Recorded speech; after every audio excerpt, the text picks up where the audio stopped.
Friends, तो video का title देख के आपको पता चल गया होगा कि ये वीडियो किस बारे में है। लेकिन उसके बारे में बात करने से पहले, यानी कि फाइनेंस से रिलेटेड या तो पैसों से रिलेटेड बात करने से पहले मैं आपको एक कहानी सुनाना चाहूँगा। कहानी इस प्रकार है कि कहानी में एक लड़का है जिसका नाम है विराज। विराज जो है अभी अभी ग्रेजुएट हुआ है। ग्रेजुएशन करके उसने एक जॉब लगी है उसकी, और वो नॉर्मल सैलरी ले रहा है। और वो जो है वो अभी अपनी लाइफ एंजॉय कर रहा है। मतलब उसका स्टार्टिंग फेज है, कॉलेज के बाद पहली जॉब है उसकी।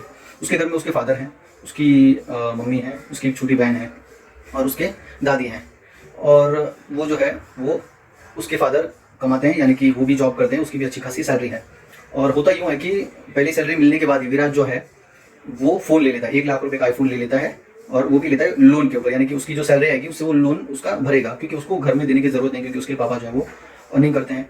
उसके बाद जो है 2-3 महीने बाद वो देखता है कि उसकी जो स्कूटी है वो पुरानी हो गई है। तो वो देखता है कि उसके बहुत सारे फ्रेंड्स हैं, वो जो है स्पोर्ट्स बाइक चलाते हैं, स्पोर्ट्स बाइक में ऑफिस आते हैं। तो उसने भी सोचा कि भाई मेरी सैलरी जो है उसमें से पैसा बच रहा है, घर पे देने की ज़रूरत तो है नहीं। तो वो भी एक स्पोर्ट्स बाइक ले लेता है 2 लाख के आसपास की, वो भी लोन पे लेता है। तो वो जो है वो ले लेता है, अच्छा खासा जा रहा है उसका। और हम जिसे बोलते हैं कि वो अपनी लाइफ जी रहा है, महंगे महंगे कपड़े ले रहा है, महंगे महंगे रेस्टोरेंट में खाना खाने जा रहा है। मतलब हम जिसे बोलते हैं कि वो अंबानी वाली लाइफ जो वो जी रहा है, अपनी लाइफ एंजॉय कर रहा है। उसके बाद होता यूँ है कि उसके फैमिली में एक प्रॉब्लम आ जाती है। उसके जो पापा है उसको हार्ट अटैक हो जाता है। हार्ट अटैक के कारण उसको हॉस्पिटलाइज करते हैं। 1 हफ्ते तक वो हॉस्पिटल में रहते हैं, अच्छी खासी हॉस्पिटल में उसका ट्रीटमेंट चल रहा होता है। लेकिन अनफॉर्चुनेटली डॉक्टर उसको बचा नहीं पाते हैं और उसके पापा जो है वो गुजर जाते हैं। उसके बाद ये होता है कि उनके पास जो भी सेविंग्स थी, उसके पापा ने जो भी पैसे सेव किए थे वो ट्रीटमेंट में चले गए। और उसके घर में अर्निंग मेंबर यानी कि कमाने वाला एक ही है, विराज। और उसको घर जो है उसका लोन ईएमआई जो है वो भरना है, उसके फ़ोन का जो ईएमआई है वो भरना है, बाइक लिया हुआ है उसका ईएमआई जो है वो भरना है, घर भी चलाना है। तो ये सब जो है उसके ऊपर बर्डन आ गया है। और उसने कोई भी सेविंग्स वगैरह किया नहीं है, क्योंकि आजकल जो हम देखते हैं और स्पेशली मिडिल क्लास में देखते हैं कि स्कूल में या तो कॉलेज में या तो फैमिली में कोई भी पैसों के बारे में बात नहीं करता है। पैसों से रिलेटेड अगर हम बात करते हैं तो बोलते हैं कि ये तो लालची आदमी है, या तो उससे रिलेटेड हमें कोई नॉलेज देता ही नहीं है। हमारी फैमिली में जो हमारे माँ बाप हैं या जो पुराने लोग हैं वो हमको उसके बारे में ज़्यादातर कुछ सिखाते नहीं है मिडिल क्लास लोगों को। लेकिन जो अपर मिडिल क्लास और पैसे वाले लोग हैं वो अपने बच्चों को सिखाते हैं कि पैसे को मैनेज कैसे करते हैं। तो विराट को ये सब कुछ आइडिया नहीं था, इसलिए उसने जो भी आया वो उड़ाता गया। अब सिचुएशन ये है कि उसकी सैलरी में से कुछ बच नहीं रहा है, उसकी जो लोन है वो बाउंस हो रही है। उसको बैंक के फोन आ रहे कि भाई आप लोन भरो वरना आपकी गाड़ी लेके जाएंगे, घर पे आ रहे हैं, होम लोन के पैसे दिए। तो वो ये सब चीज़ से मतलब वो उभर ही नहीं पा रहा था और वो सोच रहा था कि मैं अभी क्या करूँ। उसी बीच उसको सुसाइड करने का थॉट आ गया।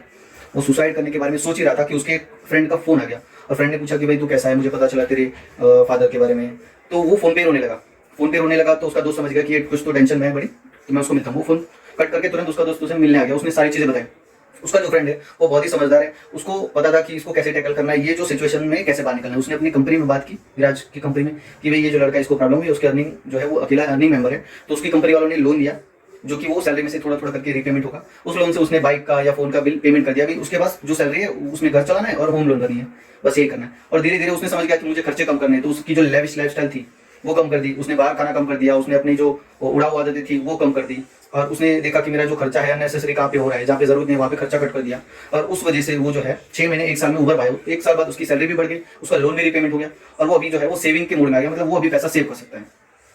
तो इस चीज से हमें सीखने मिलते हैं 3 पॉइंट्स। पहली चीज ये है कि अगर आप अर्निंग स्टार्ट करते हो या कमाना स्टार्ट करते हो तो पहले उड़ाई मत पैसा। आप पहले सेविंग कीजिए।